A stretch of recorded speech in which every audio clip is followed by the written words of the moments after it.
hold these truths to be self-evident: that all men are created equal, that they are endowed by their Creator with certain unalienable rights, that among these are life, liberty, and the pursuit of happiness.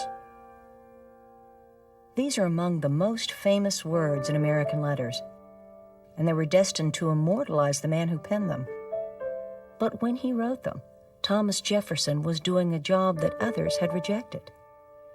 Jefferson was a member of the Continental Congress in 1775 who had said very little during the course of the debates up till that time. And in fact, Adams says he never heard Jefferson say one or two sentences out loud.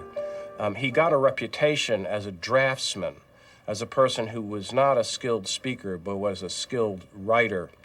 And when the time came to draft the Declaration in early June of 1776, a committee was formed. The three most prominent members of the committee were Thomas Jefferson, John Adams, and Benjamin Franklin. Initially, they all thought Franklin would write the Declaration because he was the most famous stylist in the American colonies. And Franklin said that he made it a point never to draft a document that would be edited by a committee.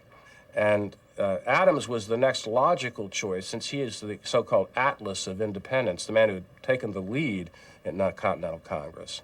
But he said that he wanted Jefferson to write it for a couple of reasons. He wanted a Virginian to do it because they needed to bring Virginia along in the cause.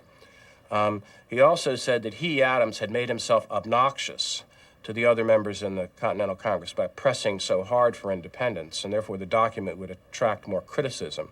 And third, he said, because Jefferson can write 10 times better than I can. We needed someone who, in effect, could create a document that was, at least in many respects, a piece of propaganda. And Jefferson was naturally disposed to do that. Transporting large armies of foreign mercenaries to complete the works of death, desolation, and tyranny already begun. The world, in Jefferson's own imagination, was divided between the forces of good and the forces of evil. And therefore, he brought a kind of natural framework of his own that allowed us to see the British king in the most horrible way. And secondly, he had a lyrical capacity. He had the capacity to craft language that floated above events and that allowed you to look up and lift your head, and for different constituencies and different people to hear that language in the way that they would like to hear it. Once the task of composing the Declaration had been placed on Jefferson's shoulders, he settled down in his Philadelphia apartments and wrote the first draft quickly. However, while in that room hard at work, he was not entirely alone.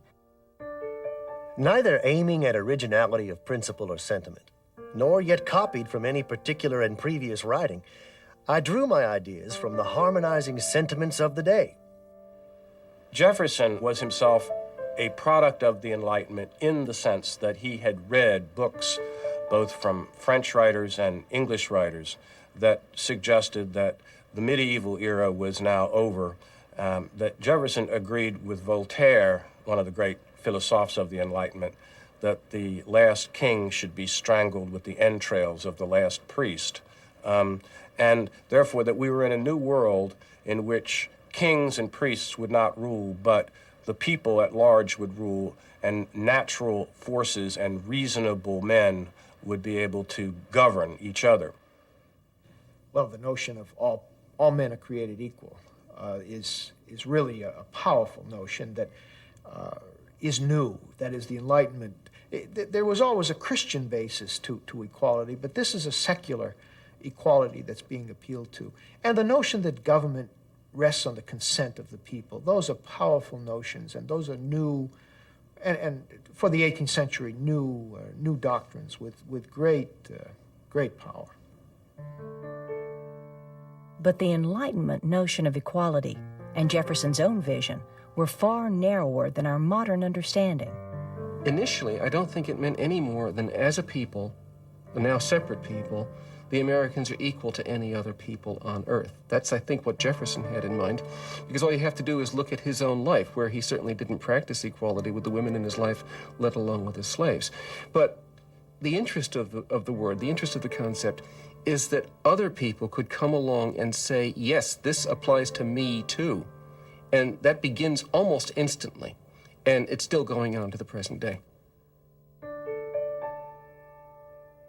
Jefferson was not entirely comfortable with the gap between the ideal of equality and the reality of American slavery. He tried to resolve this in the first draft of the Declaration by laying the blame for the slave trade on King George. He has waged cruel war against human nature itself, violating its most sacred rights of life and liberty in the persons of a distant people who never offended him, captivating and carrying them into slavery. This passage proved too awkward for a Congress who didn't want any mention of slavery in a document that purported to promote liberty and equality. This is debated and excised almost completely, and there are a couple of possible reasons. One is that they don't want, the members of the Continental Congress don't want any mention of slavery in this document to begin with, because it's an awkward truth that these are men talking about liberty who are also continuing to permit slavery to exist. It's a controversial issue, in other words, and would divide the delegations from the North and the South. In addition, it's a preposterous claim to argue that George III is responsible for slavery. Jefferson's actual position in the paragraph he writes is very popular in Virginia at that time. In Virginia at that time, it is very popular to oppose the slave trade, but not to oppose slavery per se. All the Virginia planters already had their plantations well stocked. Therefore, ending the slave trade increased the value of their slaves, and that became the position that most Virginians had throughout the rest of the 18th century. They can sound like they're talking against slavery, and they want to sound that way, but they're really only talking against the slave trade. And Thomas Jefferson was always conflicted over this. I think that Thomas Jefferson was ambivalent about the fact that he wasn't able to live up to his own personal principles. And in some ways, Thomas Jefferson is America, because that's what we as Americans are conflicted about. We got great principles, but we can't always live up to them. And sometimes we don't really try. And that makes us feel strange about ourselves. I think in some ways, Jefferson felt strange about himself.